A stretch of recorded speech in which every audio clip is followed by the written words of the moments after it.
Karnataka Chief Minister B.S. Yediyurappa has written to BJP's National President Nitin Gadkari refusing to step down as the Chief Minister of Karnataka. Yediyurappa has also asked Gadkari to set up a committee under Anant Kumar to look into charges against him. Dhanya Rajendran now joins us on the phone line for more on this.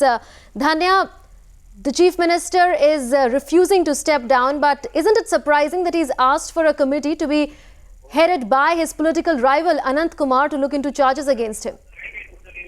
Well, that's what Yediyurappa obviously is being extremely defiant. The letter which is shot to the BJP President Nitin Gadkari. The letter says that the BJP should now set up a committee to look into all the accusations, especially on land grab and illegal mining. Anant Kumar should be heading that committee. Now, what Yediyurappa says in the letter is that once the committee headed by Anant Kumar submits the report, then accordingly my political fate can be decided. So that means the Chief Minister of Karnataka, B.S. Yediyurappa, no matter what the accusations against him are, is not in office now.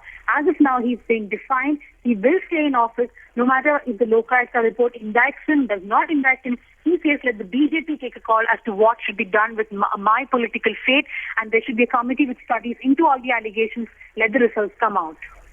Right, Dhanya. We also know that Nitin Gadkari is expected to address a press conference 1 hour from now, that is around 3 p.m. He will be faced with some tough questions on this issue. Well, obviously, there is an underlying sense within the BJP itself that if there is one national leader who is supporting B.S. Yediyurappa, that is the BJP President Nitin Gadkari himself. So Gadkari will have to answer some very tough questions. This is not the first time that allegations have risen against B.S. Yediyurappa. In fact, the third time that the issue has almost become a crisis. But each time, Yediyurappa has said he will not resign. Now, this time the BJP is going to find it very difficult because in a few days' time, the parliament session will start. So under what plank will the BJP fight the UP again? They've always been fighting the UP on the plank of corruption. But this time they'll have to answer as to why a different yardstick is being applied to the Karnataka's Chief Minister. Right, Dhanya. Thanks for that update.